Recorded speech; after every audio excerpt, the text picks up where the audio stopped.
नमस्कार दोस्तों। तो स्वागत है आपका हमारी आज की इस नई वीडियो में। तो इस वीडियो में हम बात करेंगे friends MP NHM CHO ESIC DSSB और नॉर्सेट के रिगार्डिंग इम्पोर्टेंट एमसीक्यूज़ के बारे में, जो कि आपके अपकमिंग एग्ज़ाम के लिए बहुत ही ज़्यादा इम्पोर्टेंट रहने वाले हैं।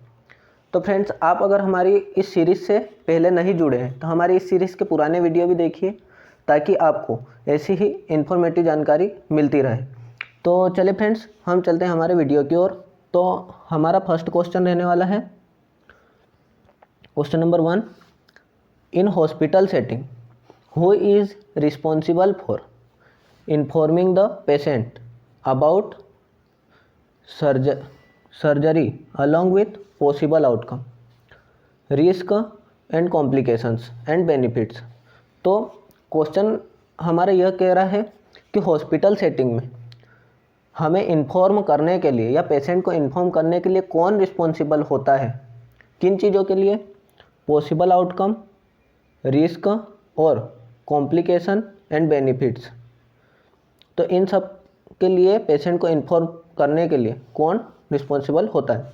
तो हमारे इस क्वेश्चन के ऑप्शंस है। Option number A nurse, B nurse in-charge, C surgeon या डी एएनएस।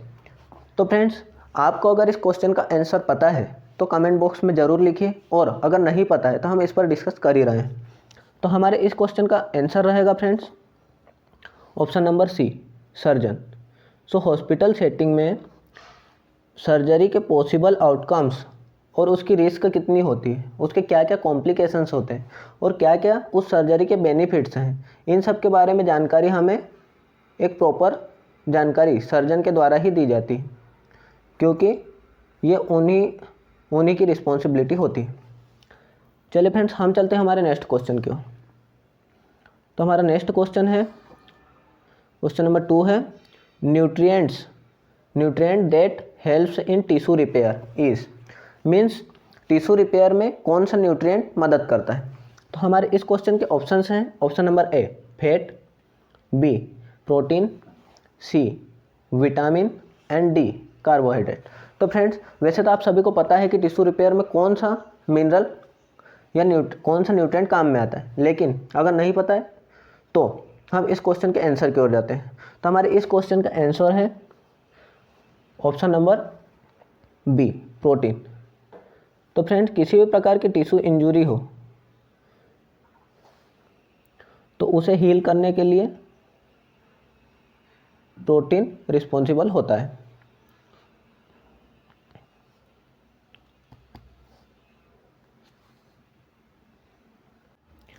तो हमारे इस क्वेश्चन का आंसर प्रोटीन था। तो फ्रेंड्स, इस क्वेश्चन का आंसर तो प्रोटीन हो जाएगा। और आपके सामने मैं एक बहुत ही ज़्यादा इम्पोर्टेंट एमसीक्यू डिस्कस करने वाला हूँ, जो कि है आपकी प्रीवियस एग्जाम्स में भी जो पूछा गया है, the structural and functional unit of protein is. तो फ्रेंड्स, इसका आंसर हमारा रहेगा amino acid. Amino acid is functional and structural unit of protein. तो चलिए फ्रेंड्स, हम चलते हैं हमारे नेक्स्ट क्वेश्चन की ओर। हमारा नेक्स्ट क्वेश्चन है the primary response of a nurse during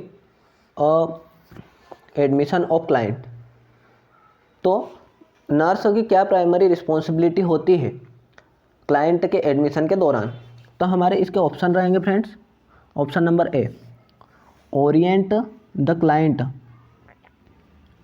to hospital, B prepare admission seat, C receive the client in अ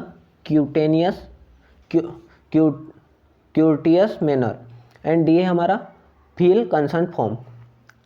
तो हमारे इस क्वेश्चन का आंसर रहेगा friends option number C receive the client in courteous manner, means client को एक सही manner में पहले रिसीव करना है हमें। हमारा नेक्स्ट क्वेश्चन है friends question number 4 following an accident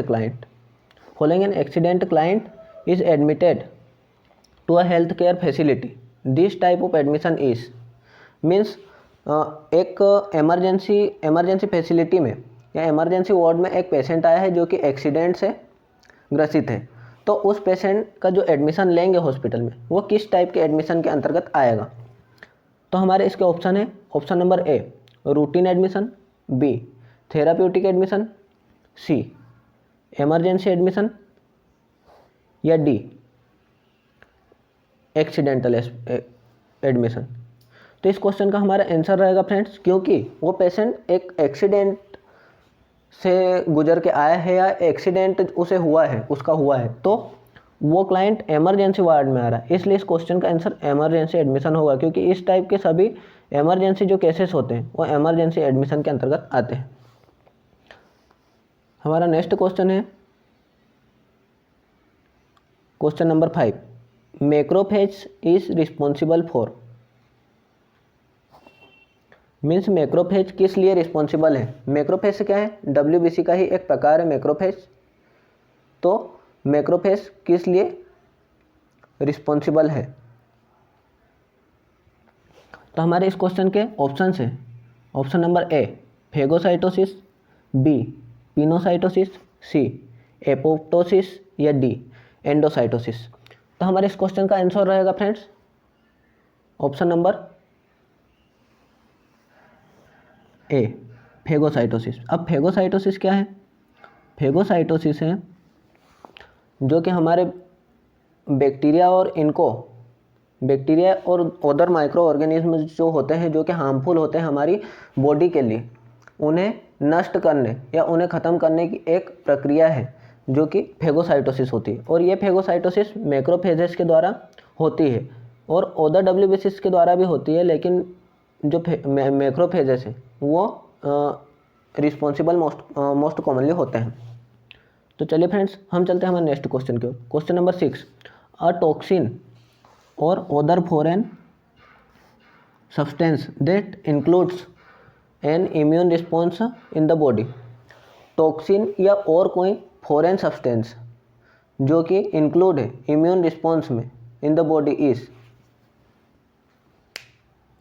तो मतलब टॉक्सिन या फॉरेन सब्सटेंस जो कि हमारी बॉडी में इम्यून रिस्पॉन्स करवाने के लिए जिम्मेदार होते हैं वो क्या कहलाते हैं।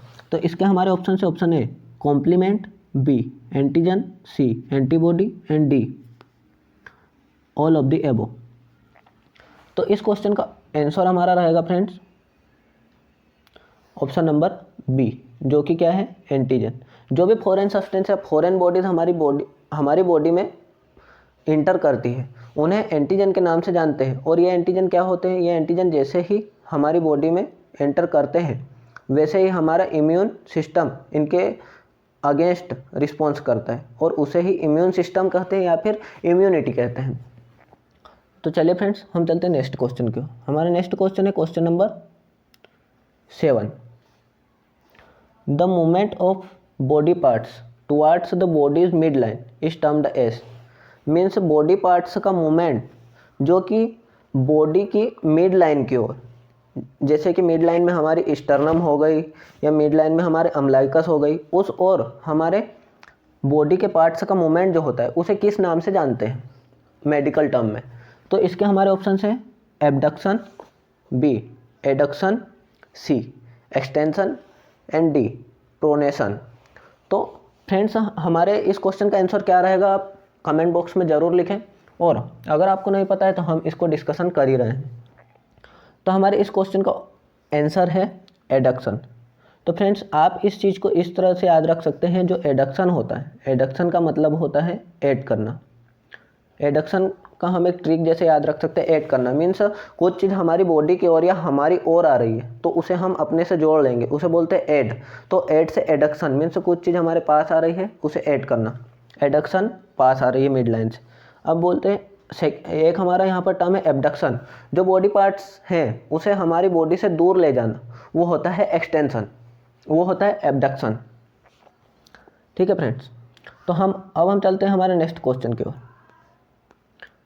नेक्स्ट क्वेश्चन है हमारा question number 8, health promotion activities can include all except. Means health promotion के लिए निम्नलिखित एक्टिविटीज़ कर सकते हैं लेकिन एक को छोड़कर।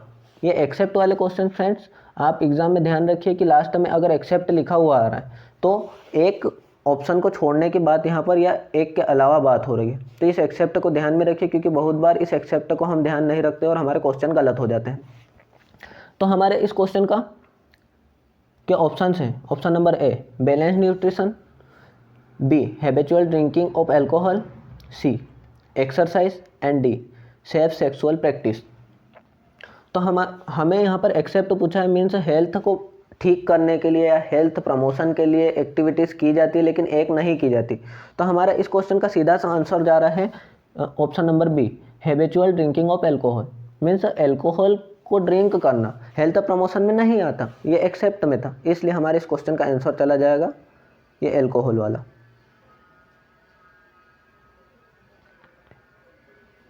चलिए फ्रेंड्स हम चलते हैं नेक्स्ट क्वेश्चन की ओर। हमारा नेक्स्ट क्वेश्चन है question number 9। Client are referred as residents in, client are referred to as resident in. तो रेसिडेंट के रूप में क्लाइंट को रेफर किया जाता है। रेसिडेंट मतलब रहने के लिए बहुत थोड़े ज़्यादा समय के लिए, रेसिडेंट्स मीन्स रहवासी टाइप होता है, तो ज़्यादा समय के लिए रहने के लिए। तो हमारे इस क्वेश्चन के ऑप्शन हैं कहाँ पर भेजा जाता है ये रेसिडेंट्स के रूप में क्लाइंट को। तो option number A day care centres, B long term care facilities, C hospital and D custodial care centres. तो फ्रेंड्स जैसे कि मैंने आपको बताया कि लंबे समय तक क्लाइंट्स को मीन्स रेसिडेंट्स के रूप में रखना है पेशेंट्स को, तो उन्हें कहाँ भेजेंगे? आप इस क्वेश्चन का आंसर दे सकते हैं। तो इस क्वेश्चन का आंसर है option number B long term care facilities, means लंबे समय तक रखने वाली फैसिलिटीज़ में भेजा जाता है रेसिडेंट के रूप में। चलिए फ्रेंड्स हम चलते हैं नेक्स्ट क्वेश्चन की ओर। हमारा नेक्स्ट क्वेश्चन है question number 10। Thrust control centre is located in, means thirst का मतलब क्या होता है? प्यास। तो प्यास को कंट्रोल करने वाला सेंटर हमारे ब्रेन में कहाँ पर होता है? तो इसके हमारे ऑप्शन है option number A cerebellum, B hypothalamus and C cerebrum and अगर हम बात करें डी में है हमारा मेडुला ऑब्लोंगाटा।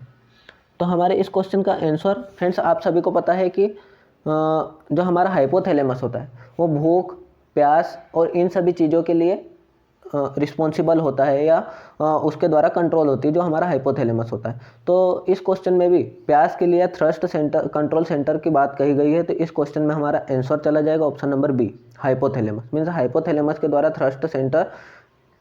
थ्रस्ट सेंटर हमारा कंट्रोल होता है।